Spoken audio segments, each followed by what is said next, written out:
우리가 계속해서 사도행전 말씀, 또 특별히 스데반이 일꾼으로 세움을 받고 그가 여러 사람들과 변론을 하고 복음에 대해서 이야기할 때에 참 많은 사람들이 종교 지도자들, 율법학자들도 그의 지혜와 능력을 당할 수 없게 되자 사람들이 거짓으로 그를 모함하게 되었고 거짓 증인을 세워 고발하였을 때 이제 마지막 스데반이 설교하는 내용, 그가 자신을 변론하고 그 변론의 끝에서 예수 그리스도를 증거하기 위한 이스라엘의 역사를 지금 이야기하는 중에 있습니다. 앞부분에서는 지난주에서는 스데반의 첫 번째 변론으로 누구부터 이야기를 했죠? 누구부터 이야기했어요? 이스라엘 역사의 믿음의 조상이라고 하는 누구예요? 그렇죠. 아브라함의 이야기부터 스데반이 여러분 부형들이여 이스라엘 백성들을 향해서 그렇게 부르면서 나는 여러분들과 같은 친족이고 이스라엘 사람이고 같은 하나님을 섬기는 사람입니다. 내 얘기를 좀 들어봐 주십시오라고 거기에 모인 사람들을 향해서 그렇게 이야기하는 모습을 볼 수가 있습니다. 그러면서 아브라함에 대한 이야기를 하고 이제 아브라함에게 하셨던 많은 수많은 약속들 중에 두 번째 약속, 물론 여러 가지 약속이 있었지만 성경에 나오는 두 번째 약속이 오늘 본문에 나오는 두 번째 약속이 이루어지는 모습을 오늘 성경은 우리에게 보여줍니다. 그래서 오늘 말씀 첫 시작 17절의 말씀에 보면 이렇게 시작을 하죠. 하나님이 아브라함에게 약속하신 때가 가까우매 이스라엘 백성이 애굽에서 번성하여 많아졌더니, 이 말씀으로 시작을 합니다. 자, 하나님이 아브라함에게 무슨 약속을 주셨어요? 첫 번째로 그렇죠. 이건 두 번째, 오늘 두 번째 말씀이니까 두 번째 약속이었고, 지난주에 첫 번째 약속이 무엇이었냐면 아브라함이 자기의 모든 고향과 친척을 떠나서 하나님이 약속해 주신, 보여주실 땅으로 가는 그 도중에 아브라함에게는 소망이 있었다고 했어요? 없었다고 그랬어요? 인간적으로 보면 없었습니다. 아브라함은 오직 아브라함의 소망은 그에게 말씀하셨던 여호와 하나님 한 분만 보고 그가 그 길을 떠났다고 그랬잖아요. 그죠? 우리의 이 세상의 가치로 놓고 보았을 때 아브라함은 절대 좋은 환경, 희망찬 미래를 꿈꿀 수 없는 사람이었어요. 왜? 이 고대의 당시, 지금도 우리의 터전을 옮기고 우리가 이사를 가고 새로운 땅에 정착해서 그곳에서 뿌리를 내리고 산다는 건 쉽지 않다라고 그랬잖아요. 왜요? 물리적으로 우리의 짐을 싸서 이사를 가는 것은 쉬워요. 하지만 내가 내 몸만 그곳에 이동했다고 내가 그곳에서 잘 살 수 있을까요? 과정이 필요합니다. 그곳에서 뿌리 내리기까지 그곳 주변에 있는 사람들과도 관계를 새롭게 맺어야 되고요. 또 그 지역의 문화와 어떤 그런 흐름들을 알아서 그곳에 동화되어서 살아가야 됩니다. 그런데 아브라함은 지금 이 시대도 그렇게 힘든데 이 고대의 시대, 목숨 걸고 가는 그 여정 속에서 나그네의 길을 택한 거예요. 자기를 지켜줄 수 있는 친족들이 있는 그곳을 떠나서, 자기들을 지켜줄 수 있는 그 혈육이 있는 곳을 떠나서 다른 지역으로 이동한다는 것은 이때 당시에는 곧 엄청난 모험이었고 심지어는 죽을 수도 있는, 우리가 지금 이사를 간다고 죽을 수 있다는 것을 염두에 두지 않잖아요. 그렇죠? 그러나 이때 당시에는 강도의 위협도 있고요. 그때 당시에는 그곳이 그렇게 좋은 땅이 아니라 사막, 오아시스를 찾지 못하면 죽을 수 있는 그런 상황 가운데 있습니다. 그 먼 여정, 차를 타고 가도 힘든 그 여정을 걸어서 낙타에 온갖 짐을 다 싣고 떠나는 그 여정이 아브라함에게는 그렇게 쉬운 길은 아니었음에도 불구하고 떠났죠. 그러나 그가 도착한 그 땅에서 하나님은 그에게 순종했다고 바로 약속의 땅을 허락하지 않으시고 나그네로 험난한 삶을 살아가게 하시죠. 그 땅에서. 그런데 하나님이 자기 자식도 없었던 그런 험난한 나그네와 같이 그 지역에서 나그네 같은 삶을 살아가는 아브라함에게 하신 약속이 있습니다. 첫 번째 약속 무엇일까요? 하늘의 별을 보아라, 바다의 모래를 보아라. 내가 너의 민족을, 너의 후손을 하늘의 별과 같이 바다의 모래와 같이 많게 해주시겠다고 약속해 주셨어요. 그런데 이때 당시에 아브라함은 자식이 있다고 했어요? 없다고 했어요? 아들 하나 없는데 하나님 도대체 무슨 말입니까? 이번 사도행전의 본문에는 그렇게 항변하는 말씀이 나오진 않지만 창세기에, 이거는 왜냐하면 요약한 말씀이기 때문에 그래요. 창세기의 말씀을 사도행 창세기의 말씀을 보면 그 믿음의 조상이라고 하는 아브라함도 이제는 하나님께 뭐가 나온 거예요? 원망 섞인 말이 나오죠. 하나님이 나에게 후사를 주지 않으셨는데 내가 무슨 후손이 있겠습니까? 나의 후손은, 나의 희망은 우리 집에서 길린 이 종 다메섹 사람 엘리에셀입니다. 이렇게 이야기를 하죠. 그럼에도 불구하고 하나님은 그에게 약속을 주셨고 결국에는 아브라함이 어떻게 했어요? 그 약속을 그죠, 받아들이고 믿었습니다. 그리고 그것을 믿고 받아들이자 하나님은 또 두 번째 하신 약속이 있어요. 너의 후손이 다른 나라에 가서 외국에서 나그네가 될 것이고 그 나라 백성이 너의 후손을, 너의 민족을 괴롭게 할 것이다. 이렇게 말씀하고 있어요. 그 말씀이 오늘 본문 가운데서 이루어지는데 어떤 내용인지를 한번 알아보도록 하겠습니다. 자, 애굽에서 이스라엘 백성들이 원래 하나님이 약속하신 땅은 애굽이에요? 그 위에 있는 가나안이에요? 어느 지역이? 가나안이었죠. 그런데 가나안 땅은 약속의 땅 가나안 땅을 떠났어요. 왜?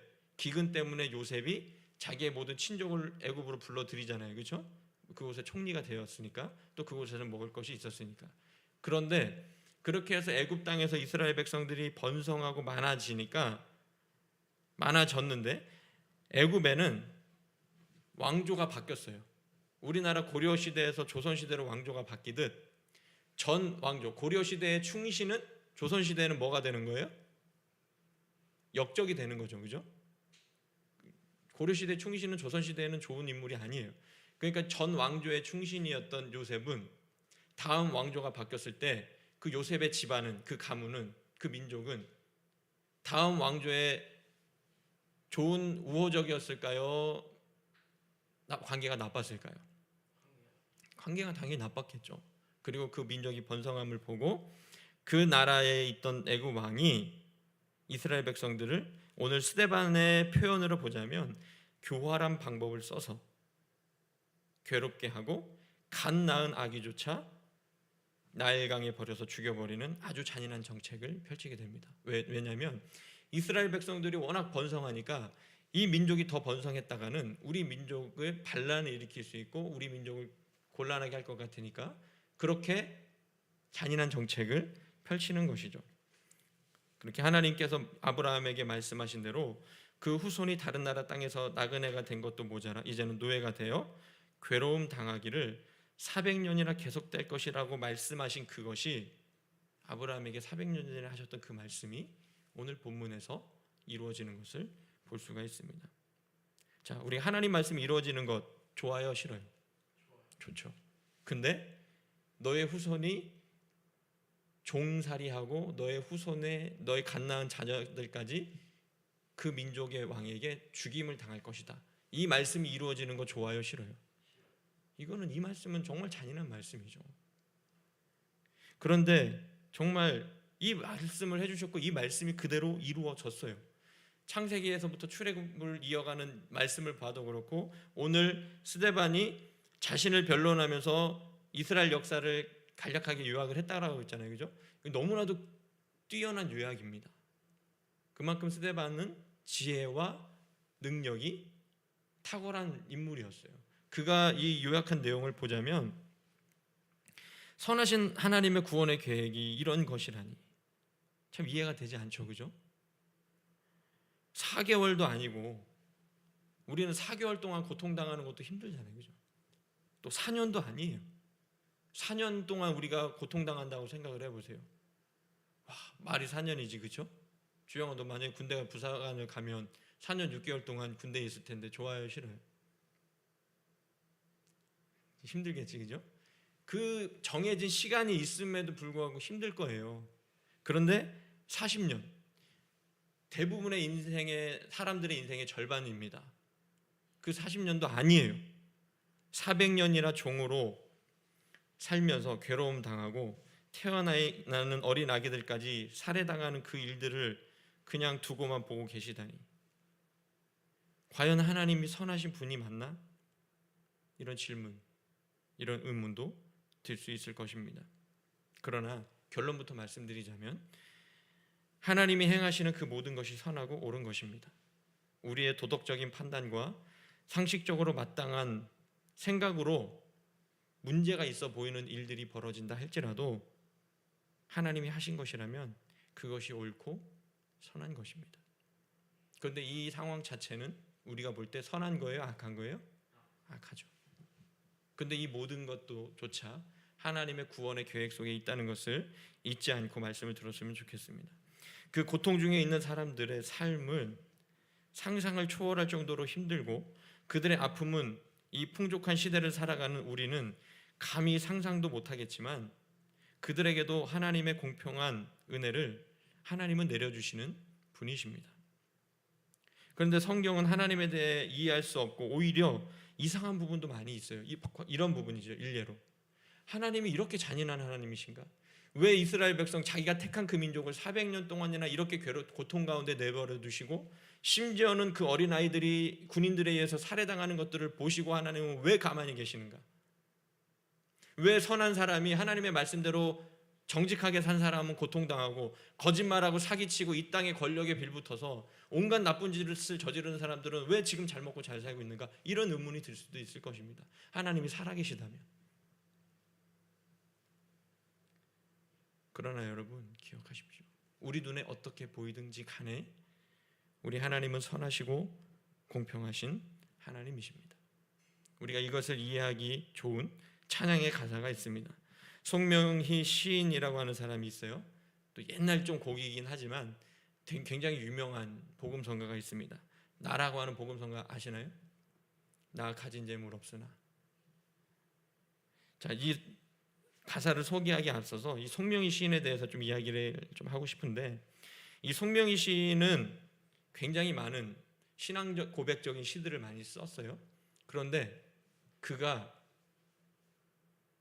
어떻게 보면 건강한 몸을 가지고 태어났을까요?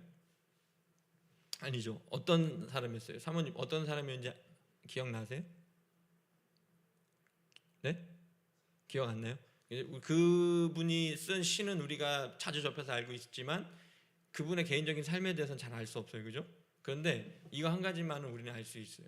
그가 어떻게 살았는지는 그의 신앙 고백을 통해서 또 그의 신앙을 알 수 있지만, 그는 표현 지금 뭐 정상인 뭐 장애인 이렇게 쓰진 않더라고요. 비장애인, 장애인 이렇게 쓰는데 그는 장애인이었습니다. 그것도 아주 심각한 중증 뇌성마비 환자로 태어날 때부터 아주 심각한 장애를 가지고 태어난 사람이었어요. 그러니까 그가 정상적인 생활을 할 수 있었을까요? 없었을까요? 결혼도 못해요. 안 했죠. 그리고 그가 다른 사람들처럼 산책을 나가거나 운동을 하거나 우리가 일상적으로 누리는 마땅히 당연하다고 누릴 수 있는 그 모든 것들을 당연히 누리고 살았을까요? 그러지 못했어요. 그런데 여러분, 그렇게 몸에 심각한 장애를 가지고 다닐 때도 네 다리로 두 다리로 걷지 못하고 휠체어를 타고 온몸이 막 뒤틀려 갖고 말도 제대로 하지 못하고 막 뇌성마비 심한 사람들 봤잖아요. 그죠? 그렇게 내 몸이 뒤틀려서 고통 중에 가만히 있어도 힘든 그 고통 중에 있는 그 사람이 나라고 하는 시에서 뭐라고 고백해요? 하나님은 공평하시다고 고백하잖아요. 가사를 여러분에게 읽어주겠습니다. 자, 주영아, 주원아, 주아야 잘 들어봐. 너희들 아마 이 찬양의 가사를 처음 들어볼 거예요. 하지만 이 찬양의 가사가 얼마나 이 시대를 살아가는 우리에게 필요한 가사인지를 우리에게 보여주고 있습니다. 성경만큼이나. 어떻게 보면 성경이 하나님을 우리에게 보여주는 것이잖아요. 알려주는 가장 귀한 성경책이잖아요. 그러나 이렇게 신앙의 아름다운 믿음의 고백을 한 사람들의 그 고백을 통해서도 우리는 누구를 볼 수 있고 누구를 깨달을 수 있어요? 하나님을 볼 수 있고 하나님을 깨달을 수 있습니다. 그 가사를 보면 이래요. 나 가진 재물 없으나, 나 가진 지식 없으나, 나 남에게 있는 건강 있지 않으나, 나 남이 없는 것 있으니, 나 남이 못 본 것을 보았고, 나 남이 듣지 못한 음성 들었고, 나 남이 받지 못한 사랑 받았고, 나 남이 모르는 것 깨달았네. 공평하신 하나님이, 공평하신 하나님이. 나 남이 가진 것 없지만 그 공평하신 하나님이 나 남이 없는 것 갖게 하셨네. 여러분, 그렇게 심각한 장애를 가지고 있는 그 시인이 나에게는 비록 재물이 없어요. 남이 가진 지식도 없어요. 건강이 있지 않아요. 그러나 뭘 주셨대요? 하나님께서 나 남이 없는 걸 나에게 주셨대요. 또 남이 못 본 것을 보여주셨대요. 남이 갖지 못한 것을 갖게 해주셨대요. 하나님을 믿는 사람의 신앙 고백은 이런 것입니다. 내게 없는 걸 가지고 불평불만하고 원망하는 사람이 아니라 지금 하나님이 나에게 주신 그 은혜를 가지고 찬양하는 사람이 하나님을 믿는 사람이에요. 이게 얼마나 귀한 믿음의 고백이에요. 우리의 상식으로는 이해할 수 없어요. 그 송명희 시인도 사실 얼마나 많이 하나님을 원망했겠습니까? 하나님 나를 왜 이렇게 태어나게 하셔서 가난하게 재물에 대한 풍족함을 누리지도 못하게 하시고 이 건강하지 못한 몸으로, 왜냐하면 그분은 다 눈으로 볼 수 있어요. TV나 다른 사람들이 밖에서 뛰어놀고 여러 가지 여가 활동을 즐기고 결혼하고 자녀들 낳고 행복한 가정을 꾸리는 거 그분이 못 봤을까요? 다 봤어요. 봤는데 자신은 그것을 누리지 못해요. 남이 가지지 못한 것은 가진 것을 내가 가지지 못했어요. 내가 가지지 못한 것으로 그는 망가지지 않았고, 하나님께서 지금 공평하게 부어주시는 그 은혜를 통해서 하나님은 공평하시다고 지금 고백하는 모습을 볼 수가 있습니다. 사람이 아무리 힘들고 어려운 상황 가운데 놓여 있더라도, 혹은 민족이 환난 중에 있다 할지라도 하나님은 그들에게 지금 필요한 공평한 은혜를 내려주시는 분이라는 것을 잊지 않기를 바랍니다. 제가 늘 여러분에게 설교 가운데 던지는 메시지 중에 하나가 바로 이런 것이죠. 상황 가운데 휘둘리지 말고, 상황에 휘둘리지 말고 그 상황보다 더 크신 하나님, 이 땅의 그 어떤 권력보다 더 크신 하나님을 믿음의 눈으로 바라보라는 것입니다. 상황은 그 자체로 설 수 없어요. 상황은, 송명희 시인의 상황은 어때요? 우리의 해석은 어때요? 그분의 상황. 내가 만약에 그런 장애를 가지고 있다. 나는 고통스러워요, 괴로워요, 행복해요? 고통스럽고 괴롭죠. 그런데 송명희 시인은 그 상황을 뭐라고 얘기했어요? 행복하다고 고백을 합니다. 상황은 그 자체로 의미가 없어요. 상황은 스스로 설 수 있는 다리가 없어요. 그러면 그 자체로 설 수 없는 상황은 그럼 어떻게 해야지 의미가 부여될까요? 내가 그 상황을 해석하고 의미를 부여해야 그 상황은 나쁜 것이 될 수도 있고 좋은 것이 될 수도 있습니다. 물론 객관적으로 이것은 망한 길이야, 이것은 잘못된 것이야 라고 분명히 누구나 공통적으로 이해할 수 있는 상황이 있을 수는 있어요. 그럼에도 불구하고 믿음이 있는 사람은 그 상황에 매몰되지 않고 그 상황의 마음을 뺏기지 않고 그 너머에서 일하고 계신 누구를 보는 거예요? 하나님을 보는 거죠. 그러니까 희망이 있는 겁니다. 상황을 보면은 절망적이고 희망이 없어요. 우리는 그 상황 가운데 늘 정말 찌질하게 살아갈 수밖에 없고 정말 힘겹게 하루하루를 살아갈 수밖에 없는 인생들이지만, 그 상황에 넘어 계신 하나님을 우리가 믿음의 눈으로만 바라볼 수 있다면 400년을 종살이하든 그 민족의 갓난아이들이 그 군인들의 손에 처참하게 살해를 당하든 우리는 하나님을 바라보는 그 믿음의 눈으로 뭘 가질 수 있는 거예요? 소망을 가질 수 있습니다. 비록 상황은 아무리 비참하다 할지라도. 이스라엘도 이 요셉의 시대까지는 그 왕조가, 그를 아는 왕조, 그에게 우호적이었던 왕조가 통치할 때까지는 평안했지만 요셉을 모르는 새 왕이 권력을 잡고 다스리자 그 모든 후손들이 큰 고통을 당하잖아요. 이러한 상황 가운데 하나님은 그들을 구원할 민족의 지도자 모세를 태어나게 하셨고 그를 통해서 이스라엘 백성을 구원할 계획을 실행하십니다. 모세도 태어나자마자, 그러면 남자로 태어났기 때문에 모세가 죽어야 돼요, 살아야 돼요? 당연히 죽을 수밖에 없는 운명을 갖고 태어났어요. 그죠? 그런데 모세가 죽었어요, 살았어요? 살은 것뿐만이 아니라 어디서 자라요? 모세가? 그렇죠. 그 파라오, 애굽 왕의, 이집트의 파라오 왕의 딸 공주가 있잖아요. 그죠? 그 공주의 뭘로 자라요? 아들로 자라요. 그 공주가 그걸 몰랐을까요? 내 아버지가 지금 이 히브리 민족, 이스라엘 민족을 갓난아이를 잡아 죽이는 것을 몰랐을까요? 자기 그 나라의 공주인데 그걸 몰랐을 리가 없어요. 그런데 그 공주가 안고 그 아이를 보니까 뭐라고 얘기해요? 이는 히브리 사람의 아기다, 이렇게 얘기해요.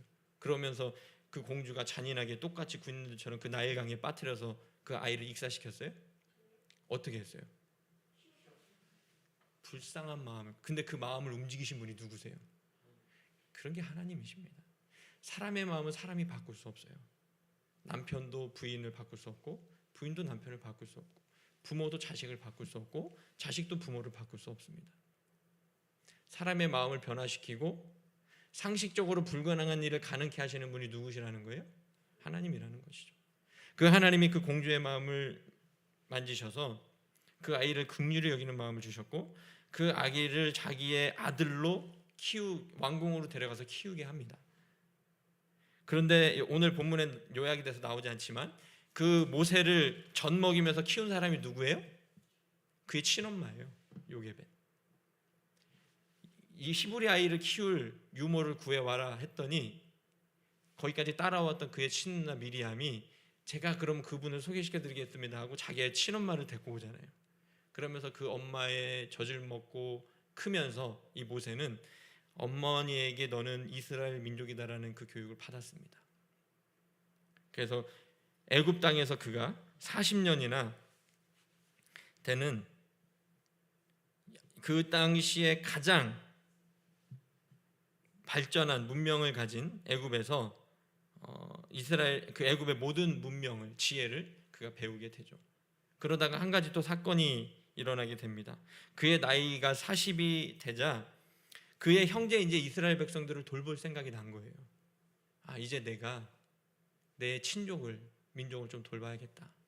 그런 생각이 들어서 애굽 사람에게 고통당하는, 억울한 일을 당하는 사람을 보면서 그를 보호하려고 어떻게 했어요? 그 애굽 사람을 오늘 성경의 표현대로 하면 쳐 죽였습니다.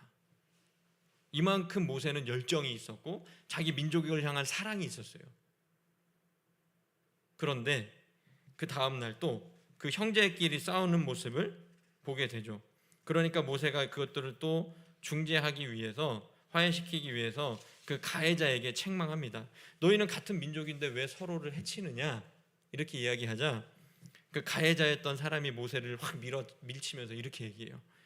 누가 너를 관리와 재판장으로 우리 위에 세웠느냐? 내가 어제는 애굽 사람을 죽임같이 또 나를 죽이려느냐? 이렇게 얘기하죠. 근데 모세가 자신이 애굽 사람을 죽였던 것이 드러남을 알고 도망을 가서 미디안 땅에서 나그네가 됩니다. 근데 이것도 사실 이해가 되지 않아요. 애굽의 왕자였으면 웬만한 사람 하나 죽이는 걸로 도망을 칠까요? 아니면 그냥 그것을 무마시킬까요? 무마시킬 수 있어요. 왜? 공주의 아들인데, 그죠? 왕족이잖아요. 그러면 일반 평민이었다면 무마시킬 수 있어요. 그런데 모세가 도망갔다는 건 뭐예요? 그 죽인 애굽 사람이 어떤 사람이라는 거예요. 그죠? 성경에서는 그 사람이 어떤 사람인지 자세히 이야기하고 있지는 않지만 모세가 그 사람이 죽인 것이 탄로나면 곤란할 만큼 그의 신분이 높은 사람이었다는 것을 짐작할 수 있어요. 그러니 왕자가 도망을 가지, 그죠? 그 정도로 그런 사람을 죽였. 그만큼 모세는 민족을 향한 열정이, 자기 민족을 구원하고자 하는 열망이 있었던 사람이었죠. 그런데 모세는 그렇게 모든 애굽에 뛰어난 그때 당시에 가장 발전했던 문명의 지혜를 습득했던 그 모세, 나이 40이면 정말 뭐든지 열정적으로 웬만한 경험도 쌓였을 것이고 건강적으로도 체력적으로도 문제가 가장 탁월했었던 그 시기에 모세가 내가 무언가 할 수 있다라고 생각했던 그 시기에 모세는 민족의 지도자가 됐어요? 도망자가 됐어요? 도망자가 됐습니다. 그리고 나서 미디안 광야에서 40년 동안 낯선 땅에서 도망자 신세가 돼서 아들 둘을 낳게 되고 몇 년이 흘렀을까요? 그곳에서 또 40년이 흐르게 됩니다.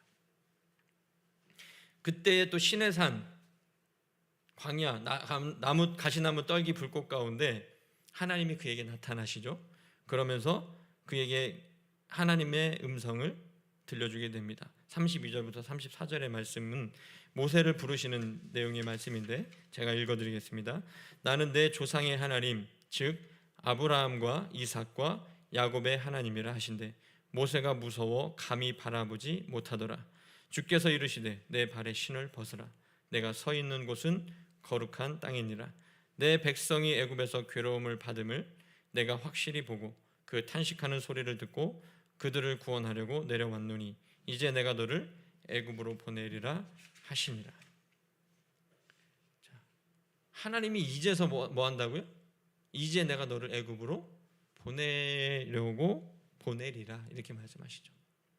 자, 하나님은 모세가 무언가를 해볼 수 있는 패기 넘치고 힘이 있었던 왕자의 신분일 때, 그가 가장 전성기 때 그를 부르신 것이 아니라 모든 것을 다 버리고 도망가서 힘없는 나그네가 되었을 때 그를 부르셨습니다. 이해가 되지 않잖아요. 그럼 뭔가 세상을 바꾸려면 뭐가 필요해요? 권력이 필요하고 돈이 필요하고 그렇게 눈에 보이는 물질적인 물리적인 어떤 힘이 필요하잖아요. 모세가 그것을 갖고 있을 때는 하나님이 그를 민족의 지도자로 부르시지 않고 그가 도망자가 되게 하셨어요. 그런데 그가 모든 것들을 다 이제 포기하고 그 광야에서 목축업을 하고 평범하게 살아가고 있을 그때에 하나님은 이제 내가 너를 쓰겠다라고 말씀하십니다.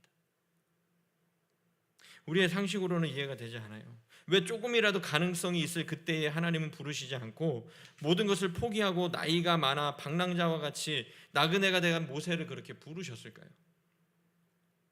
여러분 분명히 아셔야 될 게 한 가지 있습니다. 하나님이 일하시는 방식과 우리가 일하는 방식은 다릅니다. 또 우리가 원하는 때와 하나님이 원하시는 때는 다릅니다. 물론 우리 신앙인들은 합리적이고 상식적이어야 돼요. 신앙이 합리적인 것을 파괴하고 상식을 파괴한다는 것은 아니에요. 일반적인 상황이라면 그렇습니다. 우리는 세상 사람들보다 더 상식적이어야 되고 도덕적이어야 되고 바르게 살아야 돼요. 그러나 하나님의 어떠한 큰 구원의 계획이나 역사가 이루어질 때 그 모든 것이 사람의 능력이나 요행이나 권력의 힘이 아닌 하나님이 하신 것을 나타내실 때 하나님은 이런 지금과 같은 방법을 사용하십니다. 혹시 여러분의 삶 가운데 이해되지 않는 고난이나 어려움이 있다면 그 고통 가운데서 신음만 하지 마시고 원망만 하지 마시고 선하시고 공평하신 하나님의 뜻이 어디 있는지 묻는 기도를 시작하십시오. 내 마음에 원하는 바와 욕심만 하나님께 원하는 대로 막 바라는 대로 아뢰지 마시고 먼저 하나님이 나를 향하신 뜻이 어디에 있는지 내가 어떻게 하면 좋을지 하나님께 먼저 물으십시오. 이것이 바른 기도이고 하나님과 바른 관계를 맺어 진정한 행복으로 갈 수 있는 길입니다. 내가 지금 고통 가운데 있는데 하나님 나에게 기도할 수 있는 어떤 그런 길을 허락하셨는데도 여전히 나는 이 땅의 것만 달라고 추구하고 하나님께 떼쓰고 있다면 그는 하나님을 의지하는 게 아니라 하나님을 믿는 게 아니라 하나님을 이용하려는 겁니다. 내가 고통 가운데 있으십니까 여러분? 그러면 하나님께 먼저 묻는 기도를 하세요. 하나님, 제가 지금 이렇게 고통스러운 상황 가운데 놓여 있는데 이것을 통해서 저에게 무엇을 말씀하고자 하십니까? 깨닫게 하여 주시고 이 고난의 끝에서 우리 주님을 볼 수 있게 해 주십시오. 그렇게 기도하는 겁니다. 오늘도 스데반의 변론의 내용에 따라 이스라엘 역사에 대해서 간략하게 들었습니다.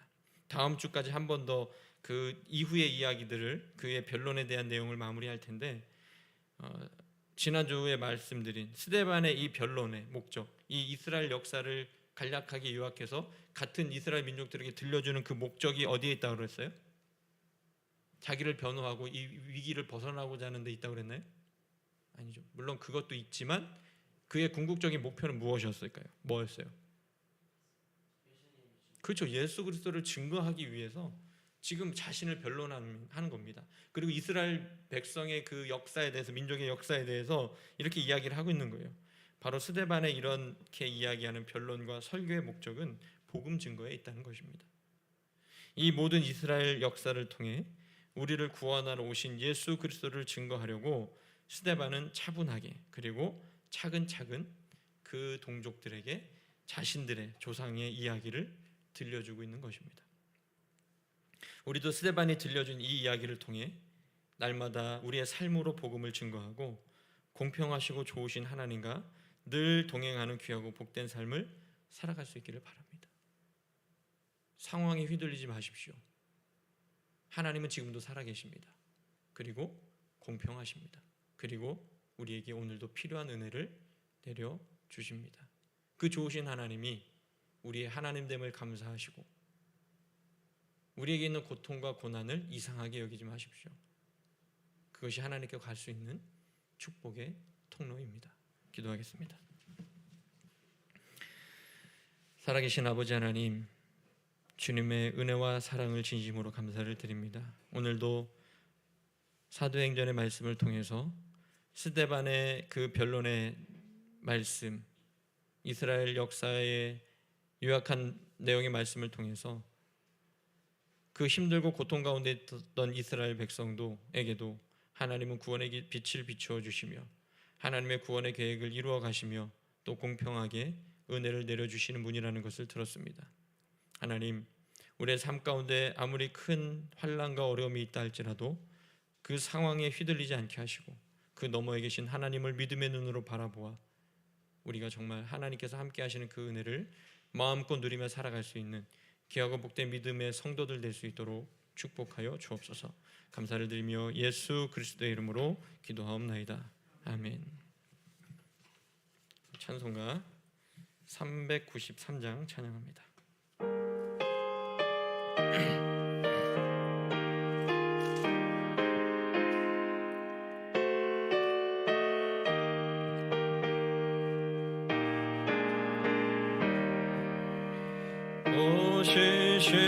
신실하신 내 아버지여 늘 함께 계시니 두려움 없네. 그 사랑 편찮고 날 지키시며 언제나 오늘이 한결같네. 오 신실하신 주, 오 신실하신 주, 날마다 자비를 베푸시며 일용할 모든 것 내려주시니 오 신실하신 주, 나의 구주.